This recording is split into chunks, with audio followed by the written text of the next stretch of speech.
Lehman Brothers has filed for bankruptcy protection. One of the worst days ever on Wall Street with the Dow. September 15, 2008 will go down as a historic.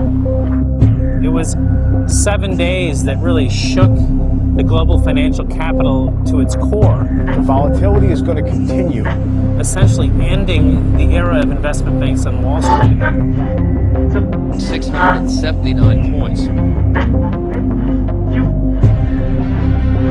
Reflecting weaker conditions and higher prices for energy and food.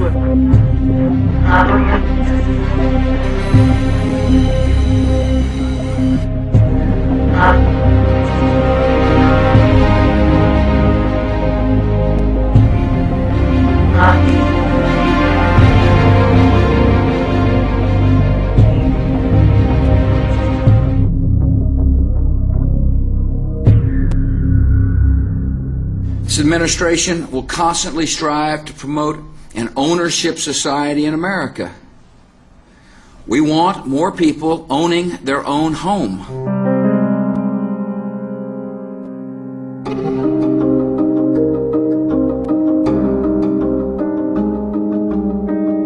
Home ownership has always been at the core of the American dream.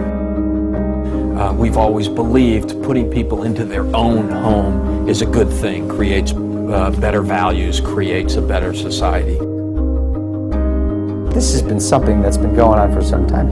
The Clinton administration was also very eager to push for increased home ownership.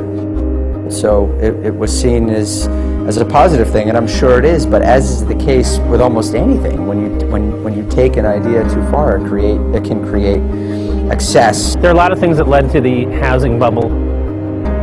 First off, a lot of politicians in Washington wanted more and more people to own homes.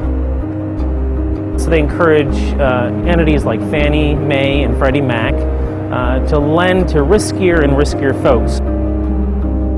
Fannie and Freddie, because they had the blessing of the government, or the perceived blessing of the government, they were able to write loans and underwrite mortgages at lower rates than other non-governmentally blessed suppliers of capital. Banks were trying to chase the profitability or chase on price what Fannie and Freddie did as a market leaders. And they had to find other ways to make money, and subprime mortgages for the time being were the way to do that. So bankers figured out a way to bundle together mortgages, and so if a few of them weren't paid, it would be okay because most of them would be, and the banks didn't have to take all the risk for one mortgage. And then you could sell those and trade those little bundles back and forth. Think of it like Wall Street as a giant sausage factory. And what people discovered is they were making all this sausage, but it was really poisoning people. And of course, that's kind of the start of the story to our current economic crisis. And you've got a situation where the American dream meets economic unreality and major problems ensue. In the early 2000s, as the economy slid into recession and after the terrorist attacks of September 11th, the Federal Reserve reduced short-term rates all the way down to 1%. On Wall Street, that's what they call easy money. All the constraints on borrowing seem to have been out the window. Money was too cheap, money was too readily available, it was too easy to borrow money, and so everybody did it.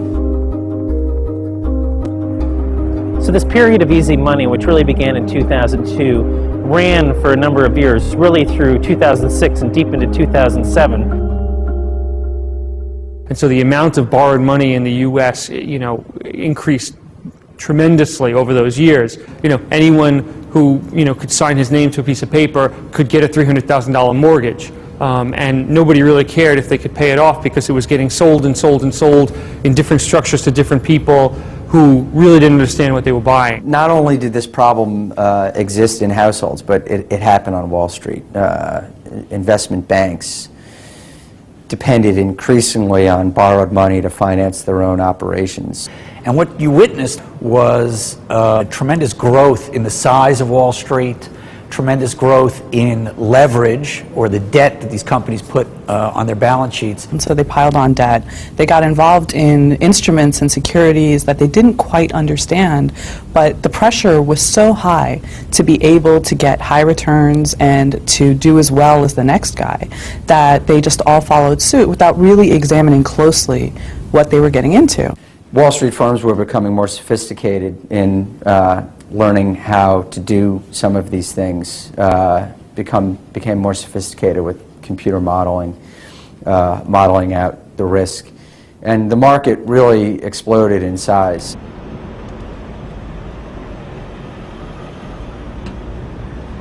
A lot of banks came up with the idea of how to manage and package risk. Probably one of the most innovative was in the late 1990s. JP Morgan began experimenting with what is called a credit default swap. This idea was basically you could buy insurance on the debt of another company. So if you felt that a company was going to go bust, you could buy a credit default swap so that if they went bust, you would get paid a certain amount of money, an insurance against their failure. These are principles established really in the 18th century when shipping law, because they would used to have these parlors where people would bet on whether ships would come back or not.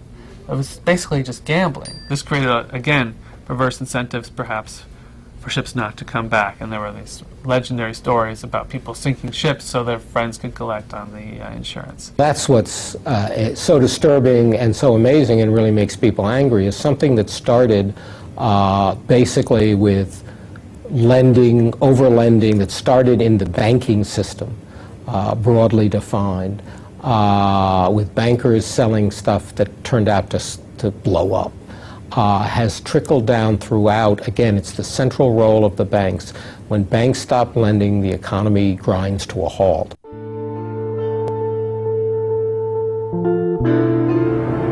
So all the crisis bubbled around in the early part of 2008, but it really did not focus minds until the failure of the first investment bank, Bear Stearns. JP Morgan Chase has agreed to buy cash-strapped Bear Stearns securities for $2 a share, or about $240 million. They had to sell billions of dollars of bonds on the open market to raise cash. Suddenly their investors were saying, we want our money back, we're not comfortable anymore, and they basically ran out of cash. So that slow and painful death spiral of those two Bear Stearns hedge funds, I think, is widely regarded as one of the first major public signals of distress on Wall Street, and perhaps even in the economy as a whole, as we sort of rolled into this period of the credit crisis of 07 and 08.